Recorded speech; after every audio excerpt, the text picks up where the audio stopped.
कर्नाटक के हुबली में केंद्रीय राज्य मंत्री वी सोमन्ना ने सीएम सिद्धरमैया को कानून का सम्मान करने वाला नेता बताते हुए कहा कि उन्हें कानून का सम्मान करते हुए मुख्यमंत्री पद से इस्तीफा दे देना चाहिए। इस दौरान उन्होंने पत्रकारों से बात करते हुए कहा कि कानून से बड़ा कोई नहीं है और बाबा साहब अंबेडकर के संविधान का सम्मान करने की आवश्यकता पर जोर दिया जाए। वहीं प्रियंका खड़गे ने बीजेपी पर सिद्धरमैया के खिलाफ साजिश का आरोप लगाया और कहा कि संविधान सभी के लिए एक है। साथ ही वी सोमन्ना ने कहा कि अतीत में कोई नेताओं ने आरोपों के चलते इस्तीफा दिया है। जहां बीजेपी में गुटीये राजनीति पर उन्होंने स्पष्ट किया कि उनकी पार्टी में कोई कुछ नहीं है और असहमति होना स्वाभाविक है। महेश ತೆಂಗಿನಕಾಯಿ ಅವರು ಪಕ್ಷದ ಅಧ್ಯಕ್ಷರು ತಿಪ್ಪಣ್ಣವರು ಮತ್ತು ಎಲ್ಲರೂ ಕೂಡ ಇವತ್ತು ನನ್ನನ್ನು ಸ್ವಾಗತಿಸೋದಕ್ಕೆ ತುಂಬ ಗೌರವದಿಂದ ನಡೆಸ್ಕೊಂಡಿದ್ದಾರೆ। ನಾನು ಅವರಿಗೆ ನನ್ನ ವೈಯಕ್ತಿಕವಾಗಿ ಪಕ್ಷದ ವತಿಯಿಂದ ಭಾರತ ಸರ್ಕಾರದ ವತಿಯಿಂದ ಧನ್ಯವಾದಗಳನ್ನ ಸಮರ್ಪಣೆ ಮಾಡ್ತೀನಿ। ನಾನು ನಿನ್ನೆ ತಾನೇ ನನ್ನ ಕಚೇರಿಯಲ್ಲಿ ರೈಲ್ವೆ ಇಲಾಖೆಯಲ್ಲಿ ದೆಹಲಿಯಲ್ಲಿ ಮಾತಾಡಿದ್ದೇನೆ। ಕಾನೂನಿಗಿನ್ನ ಯಾರೂ ದೊಡ್ಡವರಲ್ಲ, ಕಾನೂನನ್ನು ನಾವೆಲ್ಲರೂ ಕೂಡ ಗೌರವಿಸಬೇಕಾಗಿರ್ತಕ್ಕಂಥದ್ದು ನಮ್ಮ ಆದ್ಯ ಕರ್ತವ್ಯ ಅನ್ನೋದನ್ನು ಸ್ವತಃ ನಾವೆಲ್ಲ ಹೇಳಿದ್ದೀನಿ। ಬಾಬಾ ಸಾಹೇಬ್ ಅಂಬೇಡ್ಕರ್ ಅವರು ಯಾವ ರೀತಿ ದೇಶಕ್ಕೆ ಒಂದು ಸಂದೇಶ ಕೊಟ್ಟಿದ್ದಾರೆ ಅದು ನಾವೆಲ್ಲ ಪಾಲಿಸ್ತಾ ಇದ್ದೀವಿ। ಆದರೆ ಬೆಳಗ್ಗೆ ನಾನು ಬರೋದಕ್ಕೆ ಮುಂಚಿತವಾಗಿ ನಮ್ಮ ಕಚೇರಿಯಲ್ಲಿ ಒಂದು ಮೀಟಿಂಗ್ ಇತ್ತು। ಆವಾಗ ಸುಮ್ಮನೆ ನಾನು ಟಿ ವಿ ಹಾಕಿದಾಗ ಪ್ರಿಯಾಂಕಾ ಖರ್ಗೆ ಅವರು ಅವ್ರು ಷಡ್ಯಂತ್ರ ಮಾಡ್ತವ್ರೆ, ನಮಗೆ ಬಾಬಾ ಸಾಹೇಬ್ ಇದು ಸಂವಿಧಾನ ಇದೆ ಅಂತ। ಸಂವಿಧಾನ ಅವರಿಗೆಲ್ಲ ಇರೋದು, ಅದನ್ನು ಓದ್ಕೊಳ್ಳಿ ಸ್ವಲ್ಪ ದಯವಿಟ್ಟು। ಬಾಬಾ ಸಾಹೇಬ್ ಅಂಬೇಡ್ಕರ್ ಅವರು ದೇಶಕ್ಕೆ ಎಲ್ಲಿವರೆಗೂ ಸೂರ್ಯಚಂದ್ರ ಇರ್ತಾರೋ ಅಲ್ಲಿವರೆಗೂ ಒಂದು ದೊಡ್ಡ ಸಂದೇಶವನ್ನು ಕಾನೂನನ್ನು ಕೊಟ್ಟಿದ್ದಾರೆ। ಅದಕ್ಕೆ ತಲೆ ಬಾಗಬೇಕಾದ್ದು ನಮ್ಮ ಕರ್ತವ್ಯ।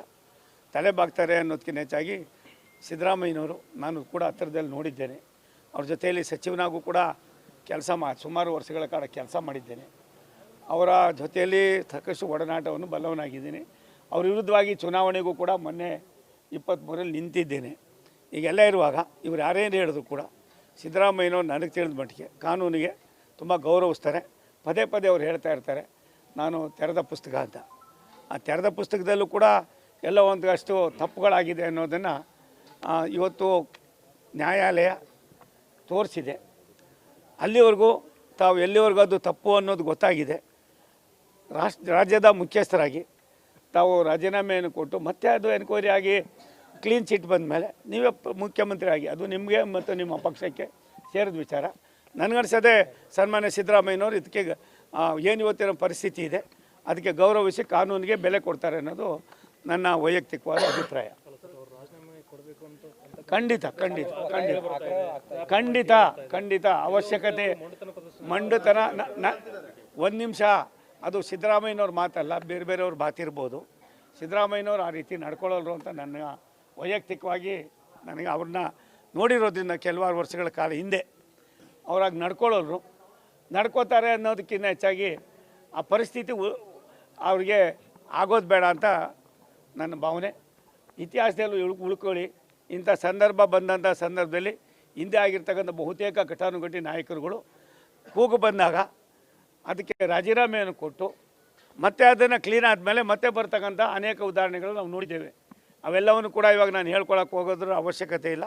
ಸಿದ್ದರಾಮಯ್ಯನವರು 100ಕ್ಕೆ 100 ಏನಿವತ್ತು ಬೆಳಗ್ಗೆ ನಿನ್ನೆ ಆಗಿರ್ತಕ್ಕಂಥ ಉಚ್ಚ ನ್ಯಾಯಾಲಯದ್ದು ಇವತ್ತಾಗಿರ್ತಕ್ಕಂಥ ಜನಪ್ರತಿನಿಧಿಗಳ ಒಂದು ಕೋರ್ಟ್ನಿಂದ ಆಗಿರ್ತಕ್ಕಂಥ ಆದೇಶವನ್ನು ತಲೆಬಾಗ್ತಾರೆ, ಅದ್ರ ತಕ್ಕಂತೆ ನಡ್ಕೊಂಡು ಅವ್ರು ರಾಜೀನಾಮೆಯನ್ನು ಕೊಡ್ತಾರೆ ಅನ್ನೋದು ನನ್ನ ವೈಯಕ್ತಿಕವಾದ ಅಭಿಪ್ರಾಯ। ತಂದೆ ಬಣ್ಣನೂ ಇಲ್ಲ ಪಣ್ಣನೂ ಇಲ್ಲ ಗುರು, ನಮ್ಮದೆಲ್ಲ ಹೈ ಕ್ಲಾಸಾಗಿದೆ, ನಡೀತದೆ। ಒಂದು ಮನೇಲಿ ತುಂಬ ಜನ ಬುದ್ಧಿವಂತರು ಇದ್ದಾಗ ಸಣ್ಣ ಪುಟ್ಟ ಭಿನ್ನಾಭಿಪ್ರಾಯಗಳು ಇರ್ತದೆ, ಸಹಜ। ಅದನ್ನು ನಮ್ಮ ಪಕ್ಷದ ನೇತಾರರು ಸರ್ ಮಾಡ್ತಾರೆ। ಅದು ಚೆನ್ನಮ್ಮ ರಾಯಣ್ಣ ಬ್ರಿಗೇಡ್ ಯಾರು ಸದ್ದು ಮಾಡ್ತಾರೋ ಅವ್ರಿಗೆ ಕೇಳಬೇಕು। Thank you.